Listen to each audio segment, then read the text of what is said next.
What's new online crew? ShadeOnline here, where I will go over all the best used skills, attributes and runes for the light and medium classes. Oh, and before I forget, Guess who's back? Back again. Sunny's back. With comments. okay, let's go. Shade, And Sunny online.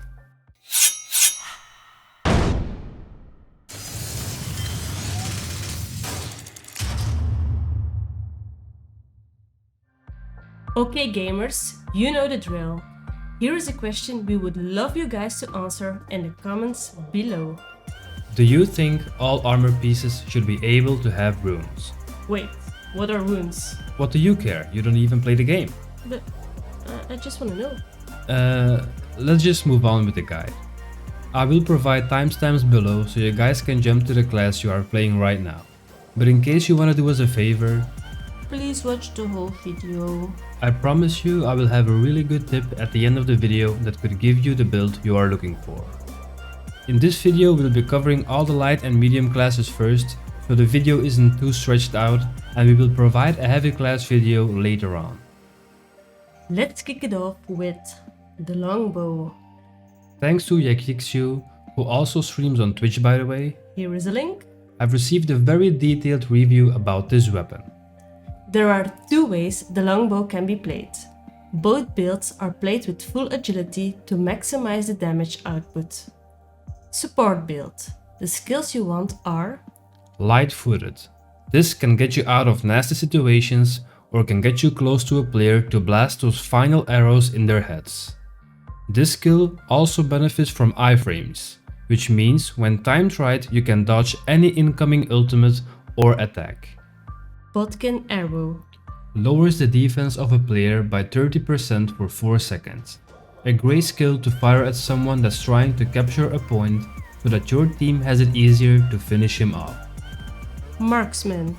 Grants you a free fully charged shot without stamina usage.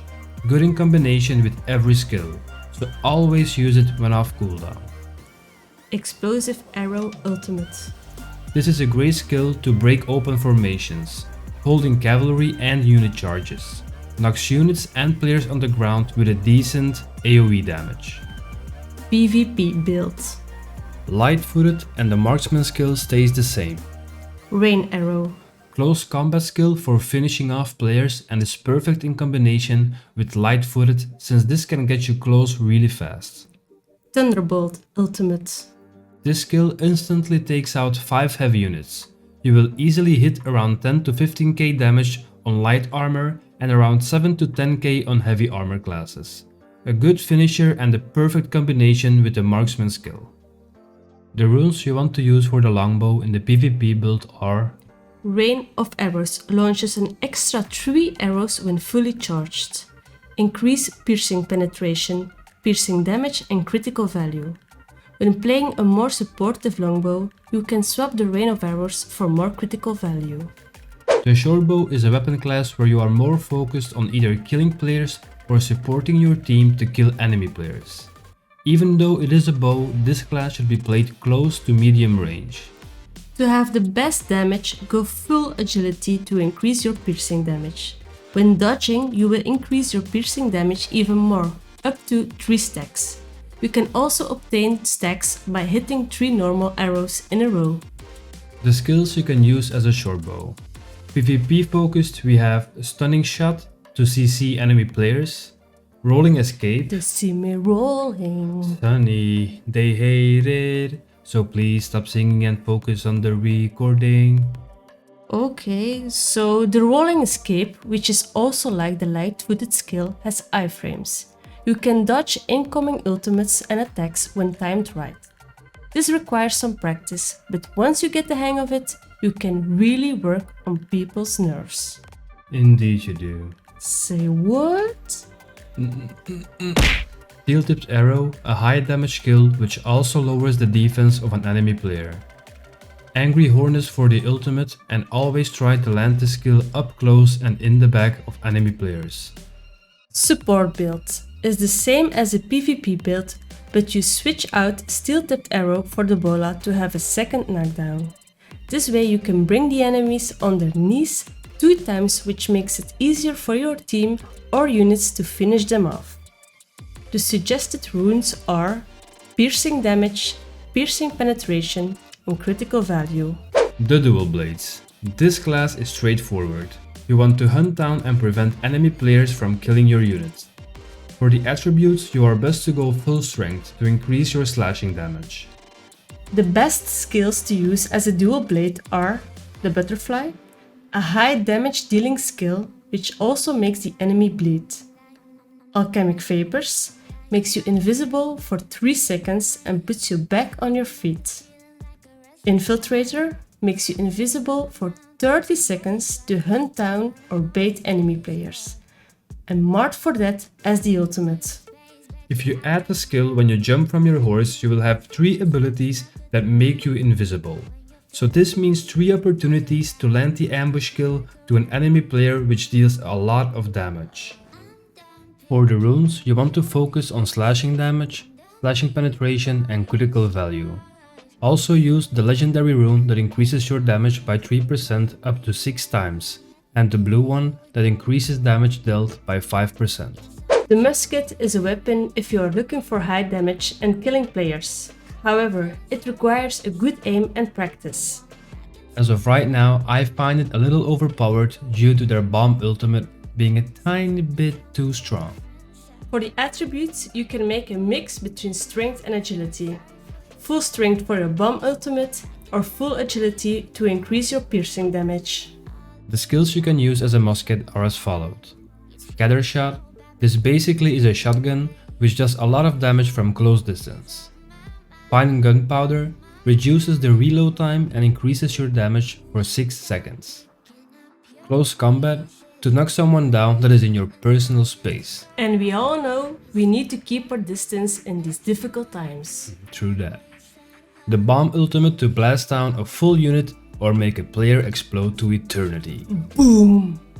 If you want to play a more supportive role, you can take Cult Reps to slow down charging units, or Skirmisher to leap backwards to get out of bad situation or to cancel an incoming attack.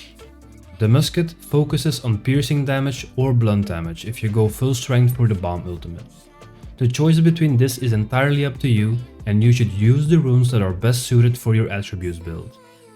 In case you like to live on the edge, you can use the purple rune that will increase your damage output by 15% when your health is below 30%. Or you can just use the blue one to increase damage dealt by 5%. Increasing your critical value is also recommended as a musket player. Next up we have the Spear, an awesome weapon that is very versatile when it comes to unit or player kills. For the attributes you can make a mix between strength and agility, but keep the main focus into agility since you want your piercing damage to be high. And yes, a lot of skills are focused on slashing damage, but the most important ones do piercing damage. So try to have a nice balance in those two to have a nice amount of piercing penetration and damage. The recommended skills as a spear player are Luke's March. This skill will deflect all incoming attacks and even arrows. This skill will also put you back on your feet whenever you get knocked down. Hurricane's Edge, an amazing damage dealing AoE skill to clear units or damage an enemy player. Progress Gift, kicking your spear into the direction of a player which can penetrate more than one target and does a high amount of piercing damage. For the ultimate, Dragon's Roar, your bread and butter against any class if you have enough piercing penetration. Always try to play on your horse as a spear and utilize that right click and the jump off skill to knock players down, followed with Dragon's Roar and the spear kick, and they'll be running for their lives. The runes you want to use are the legendary one that increases all your defenses by 80 to make you more tanky. The blue one that reduces the cooldown of Hurricane's Edge by 2 seconds. This rune makes you do more damage than Dragon's Roar in terms of damage per minute. Increasing your health by 800 if you want to be a little more tanky. Increases damage dealt by 5%. Increasing piercing damage, slashing damage and critical value are all worth using. If you want a glass cannon, ignore the purple health rune and go for piercing damage and penetration and critical value. Okay, last but not least, the Nodachi.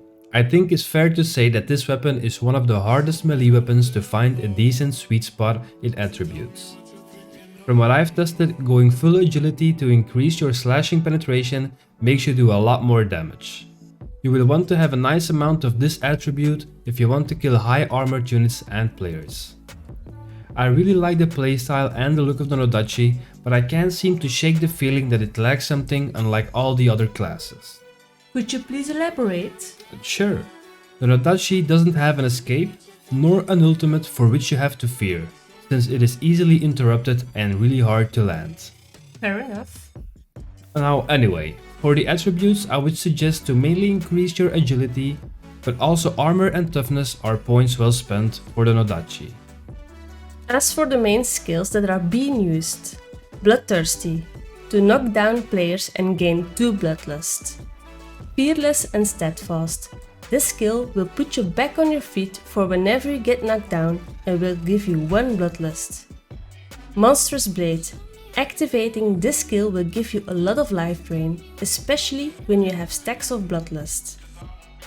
As for the ultimate, the best one to go for is Dragon's Leap. This does come with a 2-second charge time and is easily interrupted when you don't have 5 Bloodlust stacks. Always try to have 5 stacks before using this ultimate in order that no stuns can interrupt you. In case you have a hard time landing Dragon's Leap, you can also use Tiger's Claw as 4th skill, since it does a lot of AoE damage to your surroundings and will also heal you. For the runes, I used the legendary one that converts 50% of the life drain to more damage dealt, the blue one that deals 5% more damage, and beside that I increased my slashing penetration, slashing damage and health. Okay, like I said in the beginning of the video, I had a final tip that could maybe help you guys out in getting the attributes you are looking for. In the Northernland shop you can buy a light, medium and heavy armor set for bronze coins. You can mix these sets to increase your attributes. For example, as a light armor you can wear 2 pieces of rogue gear and 2 pieces of frost gear, and your penetration will go through the roof. As a medium class you can even use 2 light armor pieces and 2 medium ones if you want to increase a certain attribute. For example, 2 pieces of Carnifex and 2 pieces of frost.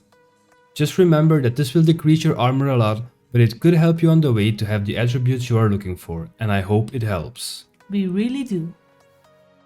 The information I have given has been provided me by various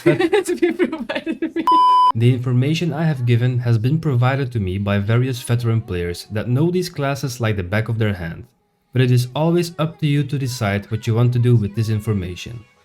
And in case you have other builds that you would like to share with us, please leave them in the comments below or join our Discord.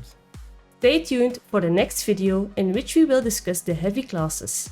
And never forget that a community of Knights United can make the world tremble. So if this video helped you out, please leave a like, subscribe to the channel, and Shade will see you on the battlefield. Thanks for watching and keep on grinding. Shade and Sunny offline.